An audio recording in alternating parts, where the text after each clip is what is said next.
চট্টগ্রামের সীতাকুণ্ডের জঙ্গল সলিমপুর একসময় এটি ছিল অপরাধীদের অভয়ারণ্য।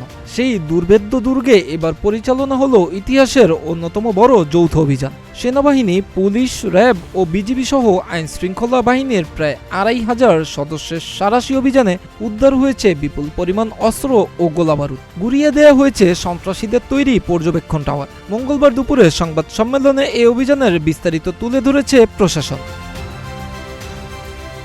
সীতাকুণ্ডের জঙ্গল সলিমপুরের গহীন পাহাড়ে ভোররাত থেকে শুরু হয় নজিরবিহীন এক অভিযান। বাংলাদেশ সেনাবাহিনীর ৫০০ সদস্যের সঙ্গে যোগ দেন পুলিশ, সিএমপি, র্যাব, বিজিবি ও এপিবিএনের বিশাল বাহিনী। দুর্গম এ পাহাড়ি এলাকায় অপরাধীদের আস্তানাগুলো খুঁজে বের করতে চিরুনি তল্লাশি চালায় যৌথ বাহিনী।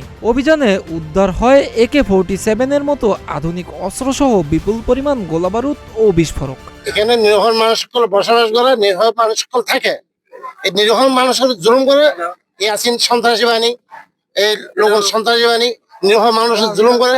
এই নিরীহ মানুষ শান্তি থাকার জন্য আমরা বিচার চাই সরকারের কাছে। আজকের অভিযান অনেক সুন্দর, অনেক সুন্দর। আমি আল্লাহ কেউ ডরাই না। ওরা সন্ত্রাস, ওরা নিরীহ মানুষ জুলুম করে, গর্ভবতী ফিরাই, গর্ভবতী লেতে ফিরাই, ঠেকাটুকু আদর করে, তারপর আবার ছাড়ি দেয়, মারি ফেলে।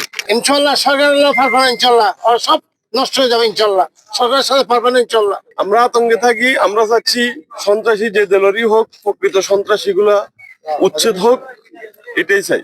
এরা কোন বাহিনী আসলে স্পষ্ট ভাবে বলতে পারতেছি না, তবে শক্ত অভিযানের মাধ্যমে প্রকৃত সন্ত্রাসী গুলা উচ্ছেদ হোক, এটা সাধারণ জনগণ চাই। সাধারণ জনগণের পক্ষ থেকে আমরা সবাই চাই। সন্ত্রাসী কার্যকলাপ বা মারা ধরা, হামকি এগুলো আমরা চাই না। শান্তভাবে থাকতে চাই, পাবলিকের মতো থাকতে চাই। এগুলা শৃঙ্খল করা, এগুলো আমাদের পছন্দ হয়। চট্টগ্রাম রেঞ্জের ডিআইজি আহসান হাবিব পলাশ বলেন, আমরা জঙ্গল সলিমপুরের পাহাড়ি ও দুর্গম স্থানে অভিযান পরিচালনা করে বিপুল পরিমাণ অস্ত্র, গোলাবারুদ ও বিস্ফোরক উদ্ধার করেছি। এ ঘটনায় অস্ত্র ও বিস্ফোরক আইনে অজ্ঞাত ব্যক্তিদের আসামি করে ৩টি মামলা দায়ের করা হয়েছে।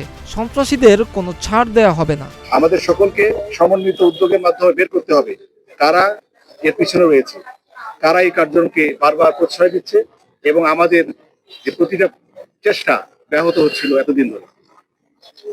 জানা গেছে কিছু ভূমিদস্যু দীর্ঘদিন ধরে সরকারের এই খাস জমি ব্যবহার করে আসছে, দখল করে আসছে। তাদের উল্লেখযোগ্য জমি রয়েছে এখানে এবং তাদের মদতে বিশেষ করে এই সমস্ত জায়গায় কিছু মানুষ সরকারের এই প্রচেষ্টাকে বারবার ব্যাহত করার চেষ্টা করেছে। আপনারা জানেন আমরা পরবর্তী সময় এ সমস্ত জমি কারা পেল, কিভাবে পেল এবং তাদের মালিকানা বাতিল করা যায় কিনা, এইসব বিষয়ে আমরা জেলা প্রশাসন, বিভাগীয় কমিশনার মহোদয় সহ সবার সঙ্গে আমরা কথাবার্তা বলছি। আমরা দেখতে পাচ্ছি এই যৌথ অভিযানে জঙ্গল সলিমপুর এলাকায় বিভিন্ন পাহাড়ি এবং দুর্গম এলাকায় একযোগে অবস্থান করে চিরুনি অভিযান পরিচালনা করা হয়।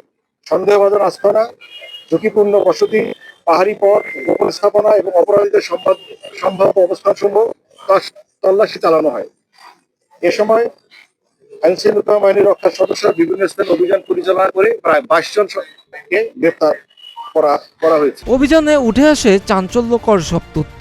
দুর্গমে পাহাড়ে নিজেদের রাজত্ব ধরে রাখতে সন্ত্রাসীরা বসিয়েছিল আধুনিক সিসিটিভি ক্যামেরা এবং তৈরি করেছিল সুউচ্চ পর্যবেক্ষণ টাওয়ার। সেখান থেকে আইন শৃঙ্খলা বাহিনীর গতিবিধির উপর নজর রাখা হতো।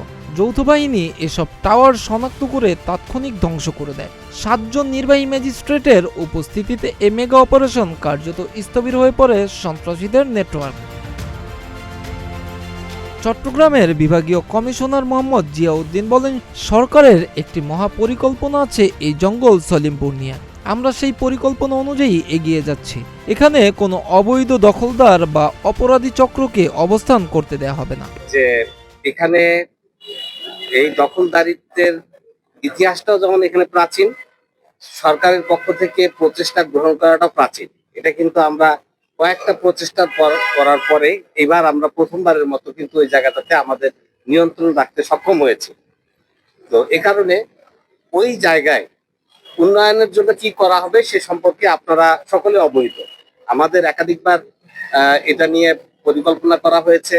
আমাদের বিভিন্ন পরিকল্পনা রয়েছে, বিভিন্ন দপ্তর তার কার্যক্রম সেভাবে রেখেছে। কিন্তু যেহেতু ওখানে আসলে আমাদের কোনো কিছু ইমপ্লিমেন্ট করার মতো পর্যায়ে ছিল না, সেজন্য এই প্রকল্পগুলোতে আমরা অগ্রসর তখন হতে পারিনি তৎকালীন প্রশাসন।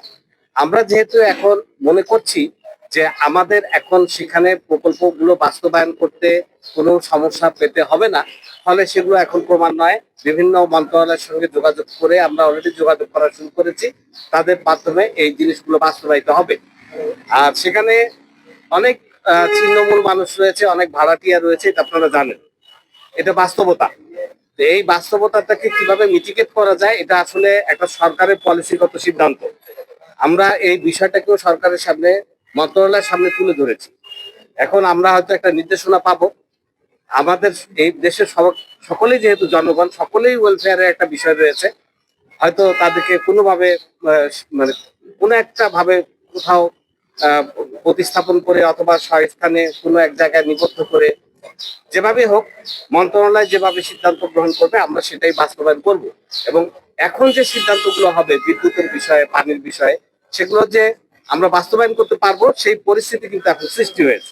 শুধু এতটুকুই আমি আপাতত এখন বলে রাখতে। বিপুল পরিমাণ অস্ত্র উদ্ধারের এই ঘটনা প্রমাণ করে জঙ্গল সলিমপুর কতটা বিপজ্জনক হয়ে উঠেছিল। তবে যৌথ অভিযানের পর প্রশাসন করা বার্তা, পাহাড়ি জনপদে অপরাধীদের দিন শেষ। এখন দেখার বিষয় সরকারের মহাপরিকল্পনা বাস্তবায়নে এ ধারাবাহিকতা কতটা বজায় থাকে। মিরাজ হোসাইন, প্রতিদিনের বাংলাদেশ।